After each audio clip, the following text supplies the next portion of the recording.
Hey guys, welcome back to the A-Level Lessons Lit series. So for those who have been following this particular series, you'll know that we covered the poem Poppies in October earlier this week. So today, I guess it's only fitting that we do its companion poem Poppies in July. So if you watched that previous video, and if you didn't, what are you doing here? Go and watch that video first. You'll know that I talked a little bit about Poppy's usual blooming season, and that's spring. So July is already in the middle of summer, a little near the end, and that means that it's already pretty late in a poppy's average life cycle at the time of this poem. That being said, let's jump right in. The poem begins with, "Little poppies, little hell flames, do you do no harm?" And straight away, there are a lot of things that we can talk about, especially concerning the tone, because there's a sort of sense of childlike curiosity and, debatedly, childishness. The repetition of little creates a sort of like nursery rhyme-esque cadence, and "do you do no harm" sounds pretty lifted off an average nursery rhyme. And you'll actually see this technique in other poems, most notably Daddy, which uses a lot of this repetition, sort of borrowing from the cadences of nursery rhymes. But there's also a lot of deep contrast, because it's almost oxymoronic, not really, but it's definitely very jarring to hear the description of hell flames as being little. And those that are more familiar with the rest of the collection will realize that hell flames are a bit of a recurring motif in Plath's work. It's also seen in Fever 103 Degrees and Getting There. And there may also be an instance of meta-irony, where, the reader wouldn't traditionally believe that poppies would cause harm. The previous comparison with hell flames makes it clear that there is something behind the seemingly beautiful and innocent facade, and that's something that the poem will explore in greater detail. But first we get the next stanza. "You flicker, I cannot touch you. I put my hands among the flames, nothing burns." And I think what this stanza really achieves is that it hammers home the metaphor, or, the comparison between poppies and hell flames. Because flickering can also obviously refer to the flames themselves. You say that flame flickers. But on the more literal level, the appearance of flickering with the poppy's petals shifting in the breeze. And this whole thing about hell flames also subverts the reader's expectations, because one doesn't generally want to touch hot flame, let alone hell flames, but the speaker actually appears somewhat disappointed or even scared by their inability to do so. And as a result, some have actually linked this to Plath's own self-harm throughout her life. People who have followed the series know that I don't particularly like such biographical readings, but it does sort of clue us in that this poem is not simply about imagery, but the psychological state of the speaker upon seeing such traditionally beautiful imagery. And as a result, the theme of attempting to feel something is made much clearer in this verse. There's an almost desperate "nothing burns," which is on the exact same kind of really long line if you look at the poem, and that makes the speaker sound almost breathless as one reads out the long line. We then move on to the third stanza, and it exhausts me to watch you, flickering like that, wrinkly and clear red like the skin of a mouth. And there's a sort of implicit personification here, and as a result, depersonification, which is what I call when, Plath decides to compare the speaker to an inanimate object to make the speaker seem less like a person or less alive than they actually are. And we see more flickering with the speaker telling the poppies that it exhausts her to watch them, even though, they obviously can't do anything about it, and it ties into a larger theme or thought in the entire collection, which is more notably seen in Tulips, where beauty accentuates the speaker's pre-existing tiredness and or depression.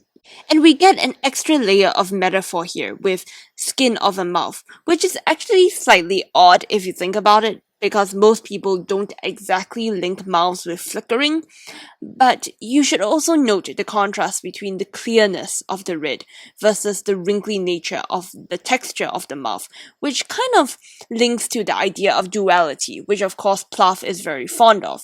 And another thing that she's really fond of, color motifs, is used here, with red symbolizing life and obligation. Once again, this is also seen in Poppies in October and also Tulips. This color motif is extended with a mouth just bloodied, little bloody skirts. And the first thing you might notice is that it is a very short verse as compared to the longer ones before. And it's also more excitable. The exclamation mark suggests some form of excitement or revelation. The little bloody skirts are something that the speaker can understand. And some people have linked this to miscarriage, which Plath did experience in her life, but others just simply to the fact that poppies look like upturned red skirts. And the mouth just bloodied seems actually a little sinister and suggests force and possibly passion, which is an emotion that is sort of explored later in the poem. But then the speaker kind of goes the complete opposite direction with, "There are fumes I cannot touch. Where are your opiates, your nauseous capsules?" And here my poor pure humanities heart becomes a little sad because we have to talk science. Poppies are the sources of opium, a numbing drug. But generally speaking, one doesn't actually expect to touch fumes, which is again a subversion of the reader's expectations. And it's sort of interesting that the fumes in question can refer both to the fumes from a fire or the fumes from smoking opium.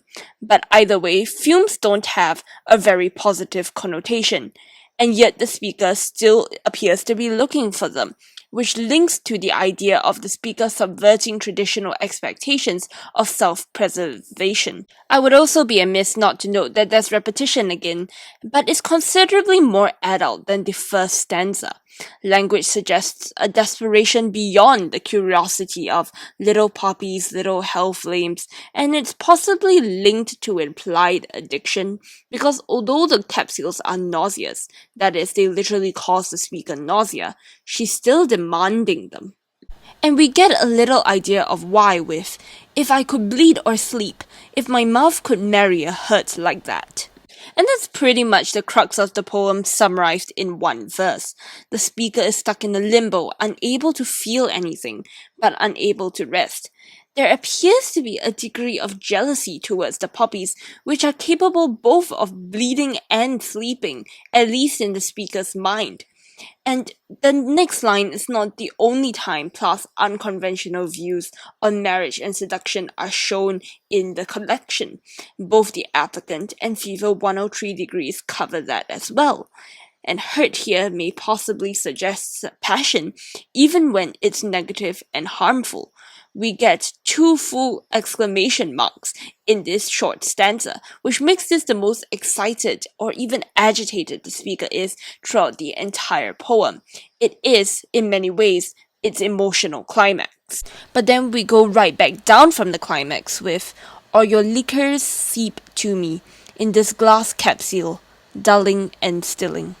And it is definitely a continuation of the exploration of the medicinal uses of poppies. We get an idea of why Plath chose poppies instead of literally any other flower, especially since the liquors here appear to refer to morphine, a pain relief drug derived from opium.